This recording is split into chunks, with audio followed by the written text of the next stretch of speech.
हुई। ऐसे श्री गिरधर लाल जी को, श्रीनाथ जी को जिन्होंने प्रकट किया, ऐसे हमारे पूज्य श्री श्रीमद वल्लभाचार्य जी महाराज, उनकी आज तिथि उत्सव है, आज जयंती उत्सव है श्रीमद वल्लभाचार्य जी का। इसलिए आज कथा का प्रारंभ अष्टाक्षर मंत्र से किया, श्री कृष्ण शरणम मम। ऐसे पूज्य श्री वल्लभाचार्य जी महाराज बंधुओं सामान्य नहीं है, उनको यशोदा जी का अवतार माना जाता था। श्री यशोदा मैया ही श्रीमद वल्लभाचार्य जी के रूप में आई और श्रीमद वल्लभाचार्य जी ने आकर के इस बात को प्रतिष्ठित कर दिया कि जिसके घर में भी ठाकुर की सेवा हो रही है, वो जब तक यशोदा भाव में व्यवस्थित नहीं होगा तब तक ठाकुर जी उसकी सेवा स्वीकार नहीं कर सकते। आज मेरे गिरधर लाल जी की सेवा है, आपके यहाँ गोपाल जी की सेवा है, किसी के यहाँ त्रिभंग ललित ठाकुर जी की सेवा है, किसी के यहाँ युगल सरकार की सेवा है।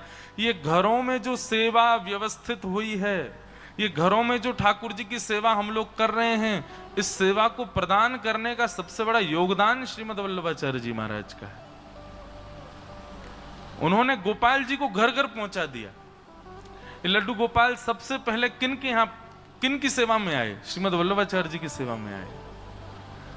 आज भी विराजमान है नाथ द्वार में, श्रीनाथ जी के बगल में श्री नवनीत प्रिया जी। इतने बड़े हैं ठाकुर जी, केवल अंगुष्ठ मात्र।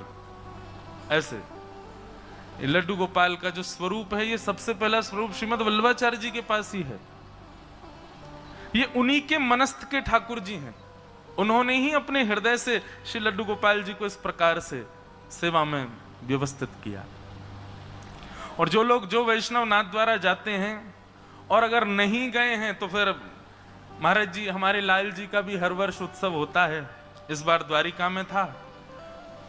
अब के वर्ष यानी कि 2025 11 से 17 जनवरी श्री नाथ द्वार में है ठाकुर जी का उत्सव, क्योंकि श्री गिरधर लाल जी भी नाथ द्वार से ही पधारे हैं। तो ऐसा नियम भाव आया था कि 5 वर्ष के बाद एक उत्सव नाथ द्वार में होगा। 5 वर्ष बाहर करेंगे और फिर 5 वर्ष के बाद वाला उत्सव नाथ द्वार में होगा। तो श्रीनाथ जी, वहां नाथ द्वार में आप दर्शन करेंगे, श्रीनाथ जी के मंदिर के परिसर में ही श्री नवनीत प्रिया जी विराजते हैं। इतने बड़े गोपाल जी हैं, छोटे से, लेकिन श्रीनाथ जी से ज्यादा ठाट उनके हैं, श्री नवनीत प्रिया जी के। महाराज जी वहां पर भी बताओ कैसी लीला लाल जी की। श्रीनाथ जी भी वही हैं और नवनीत प्रिया जी भी वही हैं, लेकिन दोनों स्वरूपों में एक ही ठाकुर विद्यमान है, कृष्ण ही हैं। वो गिरधर स्वरूप हैं, ये लड्डू गोपाल स्वरूप हैं। लेकिन वो नवनीत प्रिया जी जो छोटे से है ना, वो रूठे ही रहते हैं, हमेशा रूठे रहते हैं। मतलब उनकी भौं चढ़ी रहती है एक। वो क्यों चढ़ी रहती है? बोले कि वो बड़ो ठाकुर है ना, वो लंबो चौड़ो बड़ो, या हमारे वाक्य ज्यादा थाटे, मैं नेक्सो हूं, या हमारे मुंह ज्यादा पूछे नहीं, इसलिए वो थोड़े नाराज से ही रहते हैं। वैसे बड़े कृपालु हैं श्री नवनीत प्रिया जी, तो नाराज रहते हैं। ये बात मैं क्यों कह रहा हूं? अगर भोग में 50 रोटियों का भोग यदि मान लें, अनुभव जितना भी जाता हो, अगर श्रीनाथ जी को 50 रोटी आती हैं तो दुगनी जाएंगी, 100 रोटी जाएंगी उनको। अगर 99 भी हो गई तो नाराज हो जाते हैं, वो रूठ जाते हैं, नाक फूल जाती है उनकी। अगर इतनी बड़ी कढ़ाई में श्रीनाथ जी की प्रसादी गई है तो उससे बड़ी कढ़ाई में नवनीत प्रिया जी की जाएगी, नहीं तो वो नाराज। वो यही देखते हैं कि प्रसाद मेरा दुगना आया कि नहीं आया। वो श्रीमद वल्लभाचार्य जी के निज ठाकुर जी। उन्होंने, अब मैं पुष्टि करके तो नहीं कह सकता, लेकिन हाँ संभवतः 2 बार पूरी पृथ्वी की परिक्रमा श्रीमद वल्लभाचार्य जी के साथ उन ठाकुर जी ने की है। ऐसे महाप्रभु जी का आज प्रादुर्भाव दिवस है।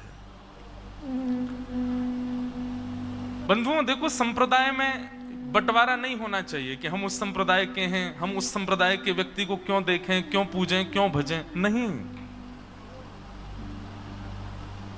सब आचार्य हम पर कृपा करते हैं। सब आचार्यों से कुछ ना कुछ सीखना है। और मैं तो अपनी कथा में कहता हूं, मैं और मेरे लाल जी, हम दोनों तो पंचायती हैं। हमारे यहाँ सारे संप्रदाय हैं। रामानु संप्रदाय से हमने दीक्षा ले रखी है। माथे पर हमारे पर श्रीमद वल्लभाचार्य जी के श्री श्रीनाथ जी विराज रहे हैं, तो पुष्टि मार्ग की सेवा हो जाती है। वृंदावन में गौड़िया वैष्णव संप्रदाय का बड़ा बोलबाला है, इसलिए गौड़ियाओं का भी भाव ठाकुर जी सुनते रहते हैं, आनंदित होते हैं। हरिदासी और हरिवंशी, उनके भाव में कथाओं में गाता रहता हूं, उन भाव से ठाकुर जी को खूब आनंद भी कराता हूं। तो कोई ऐसा नहीं है कि एक संप्रदाय में, अभी महाराज जी मेरे को जब से समय नहीं मिल रहा, नहीं तो मेरे बहुत दिन से मन में चल रहा है कि किसी दिन श्री हमारे ठाकुर जी का दत्त भगवान जैसा श्रृंगार करूं मैं, जैसे आप करते हैं बिल्कुल वैसे ही। क्योंकि अगर मुकुट और पाग हटाओ तो वैसी ही जटा है, जटा तो नहीं है, लाल जी की बेनी है, ऐसी ऊपर बांध रखी है। तो जब आप बिना श्रृंगार के ठाकुर जी को देखेंगे तो ऐसे ही लगते हैं दत्त भगवान जैसे। तो अब मेरे को समय नहीं मिलता, नहीं तो मैं ठाकुर जी का एक दिन तो करके जाऊंगा। उससे पहले हमारे ठाकुर जी पंडरीनाथ का रूप भी धारण करते हैं, श्री पंडरीनाथ भगवान की तरह, बिल्कुल वैसा ही तिलक, वैसी ही पाग, और बहुत सुंदर श्रृंगार ठाकुर जी का होता है। अवकाश अभी मिलेगा, अनुष्ठान मेरा पूर्ण हो जाएगा, उसके बाद 1-2 दिन बिना अनुष्ठान की भी कथा है, तब ठाकुर जी का श्रृंगार करेंगे, आनंदित कराएंगे। श्रीमद वल्लभाचार्य जी महाराज जो कृपा करके पृथ्वी पर केवल इसलिए आए कि द्वापर में, कलयुग में द्वापर विराजमान कर सकें।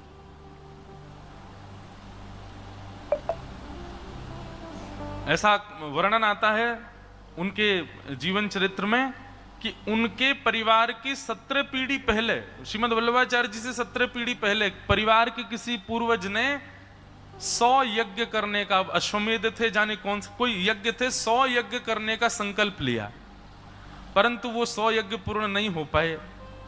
उसके बाद श्रीमद वल्लभाचार्य जी के पूज्य पिताजी महाराज, उन्होंने उन 100 यज्ञों को पूर्ण किया, अपने पूर्वज की इच्छा को पूर्ण किया। उसके पश्चात घर में प्रकट हुए श्रीमद वल्लभाचार्य जी महाराज। इतनी सुंदर कथा है महाराज जी। दुनिया व्रत करती है ठाकुर जी को प्राप्त करने के लिए, हमारे श्रीनाथ जी ने व्रत किया श्री वल्लभाचार्य जी की प्राप्ति के लिए। ठाकुर व्रत कर रहे हैं, और आपका मेरा व्रत कैसा है? महीने में 2 एकादशी करते हैं हम लोग, या फिर किसी के अन्य और भी व्रत चलते हो, तो मान लीजिए आप 30 दिन के महीने में 6 दिन या 7 दिन निराहार रहते हो, बिना अन्न के रहते हो। लेकिन हमारे श्रीनाथ जी तो ना जाने कितने वर्षों तक बिना अन्न के केवल दूध पर रहे, पयोव्रती रहे। कथा है सद्दू पाणी की गौशाला की एक गैया रोज गिरिराज जी पर जाती और गिरिराज जी पर जाकर के अपना सवरा दूध निकाल आती। लौट करके आती तो सद्दू पाणी देखता कि भाई गैया को दूध कहां चलो जाए। तब उसने पीछा किया, एक दिन तो जाकर के देखा कि वह गिरिराज जी के एक खंड में जाकर के अपना सारे चारों थनों से दूध पय प्रस्थान कर देती है। जाकर के देखा तो जो दूध जहां डाल रही थी वो गैया, वहां श्रीनाथ जी की ये भुजा निकली हुई है। उस भुजा का दर्शन करके सद्दू पाणी ने जैसे ही पर्वत खंडों को अलग करना प्रारंभ किया, ठाकुर जी बोले अरे तू अभी मुकु ऐसे ही सेवा करते रहे, मेरी भुजा की सेवा कर, मेरा जब भाव आएगा मैं प्रकट है जाऊंगा। कितने दिनों तक ठाकुर जी की भुजा की सेवा चली। उसके बाद ठाकुर जी ने अनुग्रह किया और एक दिन श्रीनाथ जी श्री गोवर्धन नाथ से प्रकट होकर के व्यवस्थित हो गए। प्रकट हुए, सब ब्रजवासी जो जो वहां थे, सद्दू पाणी आदि परिवार के सब लोग भोग आदि लेकर के गए। ठाकुर जी प्रकट भये, ठाकुर जी ने भोग स्वीकार नहीं किया। क्यों? पूछने पर ठाकुर जी कहते हैं कि मेरा एक भक्त है, वो साक्षात श्री यशोदा मैया कोई अवतार है, वो जब आवेगो तब मैं अन्न ग्रहण करूंगा, वो जब तक नहीं आएगा तब तक मैं पयोव्रती रहूंगा, मैं दूध पे ही रहूंगा। और असंख्य वर्षों तक, जब तक श्रीमद् वल्लभाचार्य जी महाराज गोवर्धन नहीं पधारे, तब तक श्रीनाथ जी पयोव्रती रहे, दूध पर रहते थे। कथाएं तो भक्तों के व्रत की बहुत सुनी, लेकिन ठाकुर जी जैसा व्रत कौन करे। ध्रुव प्रहलाद के भी 6-7 महीने के ही व्रत के भाव आते हैं, पर ठाकुर जी की तो वर्षों का व्रत चला कि श्रीमद् वल्लभाचार्य जी पधारे। श्रीमद् वल्लभाचार्य जी महाराज भ्रमण करते हुए जैसे ही ब्रजमंडल में आए और गोवर्धन में प्रवेश किया, तो सद्दू पाणे तो प्रतीक्षा कर रहे थे, बोले हमारो ठाकुर भूखो बैठो भैया, कब आवे गो वल्लभाचार्य जी। आज जब उन्होंने खबर सुनी कि कोई आचार्य प्रवर पधारे हैं, दौड़ करके गए, चरणों में प्रणाम करते हुए निवेदन करते हुए कहा, हे गुरुवर, हमारे ब्रजमंडल को एक ठाकुर प्रकट भयो है, वो वर्षंते केवल दूध पी के रह रहो, पयोव्रती है, वो आपके दर्शन के काजे इच्छुक है, आप कृपा करके पधारो, उनको अन्न पवाओ। वल्लभाचार्य जी महाराज ने जैसे सुना तो उनको संकेत तो हो चुका था, गए, बोले कहाँ है ठाकुर जी? बोले वो देखो पर्वत के ऊपर ठाकुर जी खेल रहे थे ग्वाल बालों के साथ। कलयुग की लीला है इस कलिकाल में।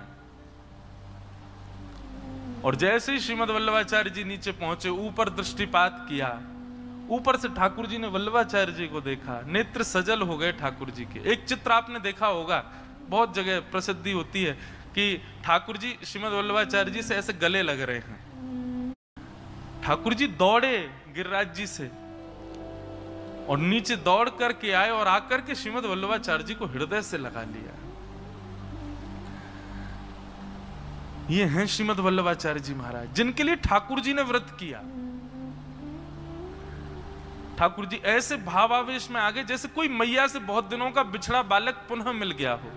बंधुओं, कलयुग में, सतयुग, त्रेता, द्वापर में ठाकुर लीला प्रधान होते हैं, पर कलयुग में ठाकुर जी अपने अर्चक के सेवा की प्रधानता में रहते हैं। वो स्वयं सर्वगुण संपन्न होते हुए भी अर्चक के अधीन रहते हैं। यदि आप भूखा रखो, ठाकुर जी को भूखे रह लेंगे, लेकिन पाएंगे तभी जब आप पवाओगे। ऐसी एक निष्ठता हम में है ठाकुर जी के प्रति। हम अन्न छोड़ दें, ठाकुर जी आप पवाओ, आप पवाओगे तो ही पाऊंगा, अनशन पे बैठ जाओ, कोई नहीं कर पाएगा। अनशन आज तक बहुत सुने, सरकार के पीछे लोग पड़ जाते हैं, ये बिल लागू करो, ये लागू करो, मानवीय ये गुण लागू करो। कभी ऐसा सुना कि कोई अनशन पर बैठा है? क्यों? बोले तभी पाऊंगा जब ठाकुर जी आके पवाएंगे। ऐसा अनशन तो ठाकुर जी कर सकते हैं। हम जीवात्मा तो महान नाटकबाज हैं, बस नाटक करना जानते हैं हम लोग, और कुछ नहीं आता हम लोगों से। ठाकुर जी अनशन पर बैठे रहे, बोले जब वल्लभाचार्य जी आएंगे तभी पाऊंगा। वल्लभाचार्य जी के नेत्र सजल हो गए। ठाकुर जी की बात सुनकर के, इतने वर्षों से आप केवल पयोव्रती हैं, 56 भोग सामग्री सिद्ध करवाई, और तब से आज तक श्री गोवर्धन में 56 भोग लगाते हैं ठाकुर जी को। सबसे पहला इस कलिकाल में ठाकुर जी का 56 भोग आरोगाया श्रीमद् वल्लभाचार्य जी ने। एक प्रकार से ये कहते हैं भगवान का अनशन तोड़ा, उनका पयोव्रत से उनको सामग्री पधरानी प्रारंभ की। ऐसे श्रीमद् वल्लभाचार्य जी महाराज, उनको भैया नित्य प्रणाम किया कर, उन्हीं की कृपा से ही हमारे घर में ठाकुर जी की सेवा चल रही है। सेवा के भावों को पुष्ट, इसीलिए उनके मार्ग का नाम ही है पुष्टि मार्ग। वे सेवा अपराध और सेवा के भावों पर उन्होंने बड़ा प्रकाश डाला। श्रीमद् वल्लभाचार्य जी कहते हैं कभी भी किसी भक्त को स्वच्छंद सेवा नहीं करनी चाहिए, मतलब सदैव किसी गुरु के पराधीन होकर के सेवा करो, अपनी मनमानी सेवा नहीं होनी चाहिए ठाकुर जी की। श्रीमद् वल्लभाचार्य जी कहते हैं बहुत सूक्ष्म अपराध लगता है, पर लगता जरूर है। इसलिए किसी आचार्य की सन्निधि में, किसी हमारे ठाकुर जी, हमारे गिरधर लाल जी, रोज ऐसे ही नहीं पहन लेते कुछ भी, कोई भी माला, कोई भी पाग, कोई, वो सारी प्रणाली है नाथद्वार की। आज प्रणाली के अनुसार महाप्रभु जी का उत्सव है, तो उत्सव के अनुसार जैसा पोशाक भाव होगा वैसी ही पोशाक ठाकुर जी धारण करेंगे। जिस दिन मुकुट है उसी दिन मुकुट पहनेंगे, जिस दिन पाग है उसी दिन पगड़ी पहनेंगे। क्यों? क्योंकि ठाकुर जी श्रृंगार नहीं करते हैं, ठाकुर जी उस समय किसी लीला में होते हैं, उस लीला के अनुसार उनका श्रृंगार किया जाता है। इसलिए श्रीमद् वल्लभाचार्य जी कहते हैं कभी भी स्वच्छंद अपनी इच्छा से, ठीक है, आपका भाव या तो उस स्थिति का होना चाहिए, नहीं तो एक गुरु अधीन होकर के सेवा प्रणाली अपनाओ, स्वीकार करो।